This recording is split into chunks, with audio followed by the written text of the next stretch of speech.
इस वीडियो में हाथी चल्लम चल्लम पाठ की अभ्यास पुस्तिका को पूरा करेंगे। नमस्कार सभी को, हिंदी कला केंद्र में आपका स्वागत है। अगर आप इस चैनल पर नए हैं तो पहले इसको सब्सक्राइब करें व बेल आइकन को दबाना ना भूलें ताकि नए वीडियो का नोटिफिकेशन सबसे पहले आपको मिले। बच्चों, इस पाठ का अर्थ व इसके अभ्यास प्रश्नों को आप मेरे इस वीडियो में देख सकते हो, जिसका लिंक नीचे दिया हुआ है। हाथी चल्लम चल्लम ये एक कविता है, तो रिवीजन के लिए एक बार फिर से पढ़ लेते हैं। हल्लम हल्लम होदा हाथी चल्लम चल्लम, हम बैठे हाथी पर हाथी हल्लम हल्लम। इस पाठ के अर्थ में मैंने होदा क्या होता है, इन पंक्तियों का अर्थ क्या है, वो सब बताया है। लंबी लंबी सूंड फटाफट फटर फटर, लंबे लंबे दांत खटाखट खटर खटर, भारी भारी मूंड मटकता झम झम, हल्लम हल्लम होदा हाथी चल्लम चल्लम। मूंड का अर्थ है हाथी का सिर और होदा का अर्थ है, ये देखो इसके ऊपर ये जो काठी लगाई हुई है जिस पर ये बच्चे बैठे हैं, उसे कहते हैं। पर्वत जैसी देह थुलथुली थलल थलल, हालर हालर देह हिले जब हाथी चलल, खम्बे जैसे पांव धपाधप बढ़ते धम्मम, हल्लम हल्लम होदा हाथी चल्लम चल्लम। हाथी जैसी नहीं सवारी अगड़ बगड़, पीलवान पुच्छन बैठा है बांधे पगड़। पीलवान ये देखो हाथी को चलाने वाला महावत। बैठे बच्चे बीच सभी हम डगम डगम, हल्लम हल्लम होदा हाथी चल्लम चल्लम। दिन भर घूमेंगे हाथी पर हलर हलर, हाथी दादा जरा नाच दो थलर थलर। अरे नहीं हम गिर जाएंगे धमम धमम, हलम हलम होदा हाथी चलम चलम।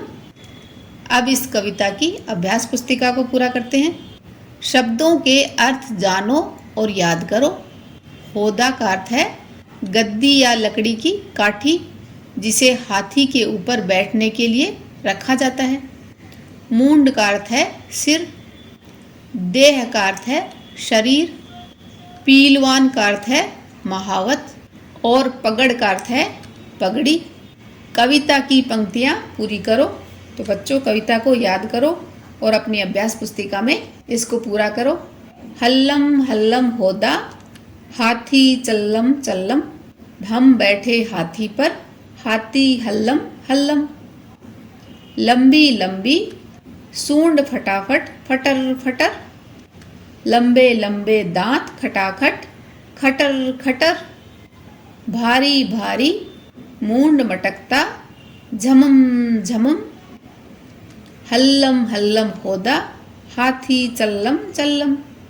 पर्वत जैसी देह थुलथुली थलम थलम, हालर हालर देह हिले जब हाथी चलम, खम्बे जैसे पांव धपाधप बढ़ते धमम, हल्लम हल्लम होदा हाथी चल्लम चल्लम। प्रश्नों के उत्तर लिखो। हल्लम हल्लम क्या हिल रहा है? तो जब हाथी चलता है तो हल्लम हल्लम होदा यानी जो लकड़ी की काठी उसके ऊपर उसकी पीठ पर रखी हुई है वह हिल रहा है। भारी भारी क्या मटकता है?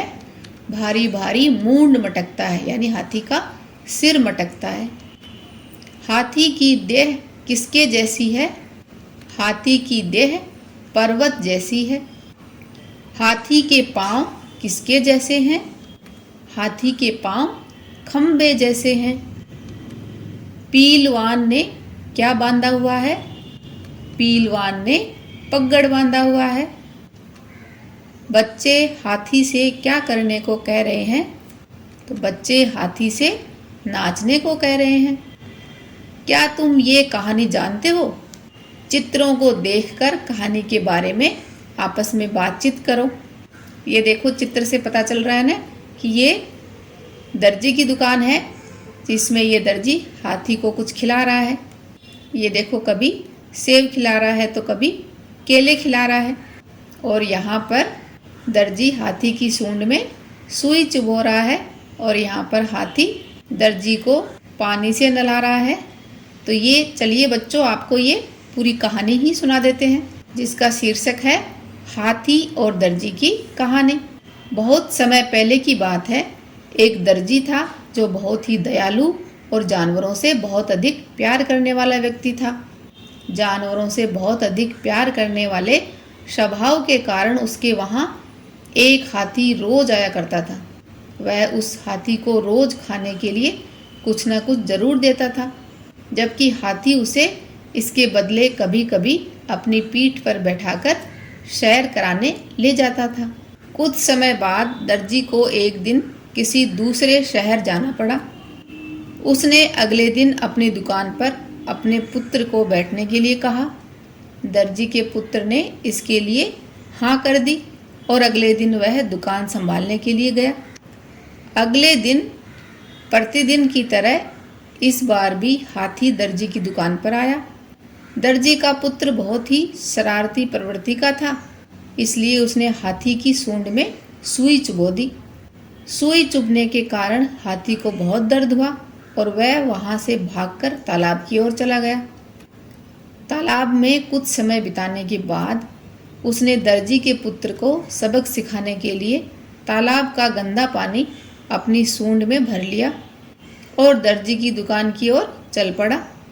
दर्जी के पुत्र ने फिर से हाथी को अपनी दुकान की ओर आते देखा। उसने अपने हाथ में फिर से सुई पकड़ ली और हाथी से फिर से शरारत करने की सोचने लगा।